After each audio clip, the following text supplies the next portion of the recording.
வணக்கம் மக்களே, சற்றுமுன் கிடைத்த தகவல் ஒன்றை பார்க்க போகிறோம். அதாவது இபிஎஸ்ஐ புகழ்வதற்கு பதிலாய் ஓபிஎஸ்ஐ புகழ்ந்து தள்ளிய உதயகுமார் திடீர் தகவல். இந்த ஒரு தகவலை பற்றி தான் நாம் பார்க்க போகிறோம். தகவலை பார்ப்பதற்கு முன்னதாக நீங்கள் நம்மளுடைய சேனலுக்கு புதிய பார்வையாளர்களாக இருந்தீர்கள் என்றால் மறக்காமல் நம்மளுடைய சேனலை சப்ஸ்கிரைப் செய்து வைத்துக் கொள்ளுங்கள் மக்களே. தற்சமயம் வரைக்கும் பன்னீர்செல்வம், எடப்பாடி பழனிசாமி அவர்களும் ஒரு கட்டத்தில் ஒன்றாக இணைந்து 4 வருடம் அனைத்திந்திய அண்ணா திராவிட முன்னேற்ற கழகத்தின் ஆட்சியை நடத்தியவர்கள்தான் என்பது குறிப்பிடத்தக்கதாக பார்க்கப்படுகிறது. இந்த ஒரு சூழ்நிலை அடிப்படையில் தான் ஒட்டுமொத்தமாகவே இருக்கக்கூடிய நம்மளுடைய ஓபிஎஸ் அணியினரும் இபிஎஸ் அணியினர்களும் மோதல்கள் மூலமாக இப்பொழுது பிளவுபட்டிருக்கிறார்கள்.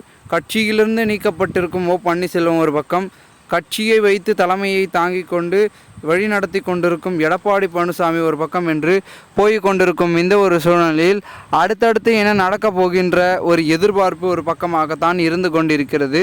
ஒரு கட்டத்தில் நம்மளுடைய சமீபத்தில் 2024-19 மக்களவை தேர்தல் நடைபெற்றது.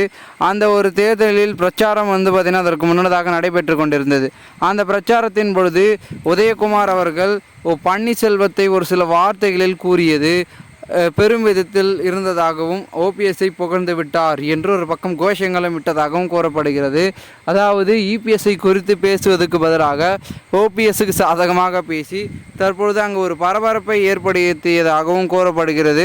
இந்த ஒரு சமயத்தில்தான் தற்சமயம் வரைக்கும் அங்கே இருக்கக்கூடிய எடப்பாடியின் ஆதரவர்கள் பெரும் அதிர்ச்சியில் ஆகிவிட்டார்களாம். இல்லை அப்படின்று மாற்றி கொண்டு விட்டாராம் நம்முடைய உதயகுமார் அவர்கள். இதனால் சமீப காலமாகவே ராமநாதபுரத்தில் ஒரு சில விஷயங்கள் எல்லாமே ஓபிஎஸ்க்கு சாதகமாக செயல்பட ஓபிஎஸ்க்கு ஒரு கட்டத்தில் வெற்றி கிடைக்குமா அப்படின்றதும் அரசியல் வட்டாரங்களில் தொடர்ந்து பேசப்பட்டு கொண்டதை நாம் காண்பித்து வருகிறோம். மேலும் இந்த ஒரு சமயத்தில்தான் பெரும் விதத்தில் போய்கொண்டிருக்கிறது. அடுத்தடுத்து ஓபிஎஸ் அவர்களும் ராமநாதபுர தொகுதியில் வெற்றியை பெறுவாரா அப்படின்ற ஒரு இயக்கங்களும் ஒரு பக்கம் போய் கொண்டிருக்கிறது. ஓபிஎஸ் வெற்றி பெற்றால் மட்டும்தான் அதிமுக உள்ள வர முடியும். அப்படி இல்லாவிட்டால் அவர் பார்த்திங்கன்னா தனிச்சையாகவே கடைசி வரைக்கும் இருக்க வேண்டியதான் அப்படின்ற சூழல் கட்டமைக்கப்பட்டிடும். ஓகேங்களா. எடப்பாடி பழனிசாமியை பொறுத்த வரைக்கும் அவர் எதுவும் பண்ண தேவையில்லைங்க. ஏன்னா அவர் கையில் தலைமை இருக்குது, ஆதரவாளர்கள் இருக்கிறார்கள், முக்கிய அமைச்சர் இருக்கிறார்கள், மாஞ்சிக்கள் எல்லாமே இருக்கிறாங்க. அதனால் அவர் எதுவுமே பண்ண தேவையில்லை. ஓகேங்களா. ஆனால் பன்னீர்செல்வம் அப்படி இல்லை, ஒரே ஆளாக தான் இருக்கார். கொஞ்சம் இப்படி பண்ணி இப்படி எதனா பண்ணி தான் பார்த்திங்கன்னா எம்பி ஆகி அப்புறமா தான் மத்தியில் போய் தலைமைக்குள்ளே வர மாதிரி இருக்கும். ஸோ அதை பண்ணுவாரா அப்படின்றது பார்த்திங்கன்னா இந்த ஒரு தேர்தல் தான் தீர்மானிக்கும். மேலும் இது ஒரு சமயத்தில் இருக்க எடப்பாடி பழனிசாமியில் ஒரு பக்கம் பார்த்திங்கன்னா அணியிலே ஒரு பார்த்திங்கன்னா முரண்பாடுகள் கொஞ்சம் இருக்குது. அவரா இவரா எவரா அப்படின்ற மாதிரி பார்த்திங்கன்னா அடுத்து 26 தேர்தல் வருது. அதுக்கு இப்போ பார்த்திங்கன்னா பார்த்திங்கன்னா பதவிகளுக்கும் சீட்டுகளுக்கும் பார்த்திங்கன்னா ஒரு சில முன்பதிவுன்னுவாங்க பார்த்திங்களா. அதுமாரி இப்போ எடப்பாடி கிட்ட சொல்ல ஆரம்பிச்சிட்டாங்களாம். அது ஒரு பக்கம் இருக்கிறது. இன்னும் 1 வருடம் இருக்குது. ஓகேங்களா. இந்த வருடம் முடிந்து அடுத்த வருடம் தொடங்கினா தான் அதுக்கான வேலைகளே இருக்குது.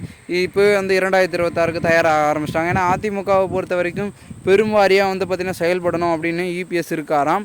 பார்க்கலாம் என்ன நடக்கிறது. இந்த ஒரு தேர்தல் யாருக்கு ஃபேவரபுளாக அமையுது, டிஎம்கேவுக்கா இல்லை ஏடிஎம்கேவுக்கா இல்லை பிஜேபிக்கா இல்லை என்டிகேக்கா அப்படின்றத நம்ம சற்றே பொறுத்திருந்து பார்க்கலாம். என்ன நடக்கப் போகிறது, என்ன மாதிரியான விஷயங்கள் என்பதனை.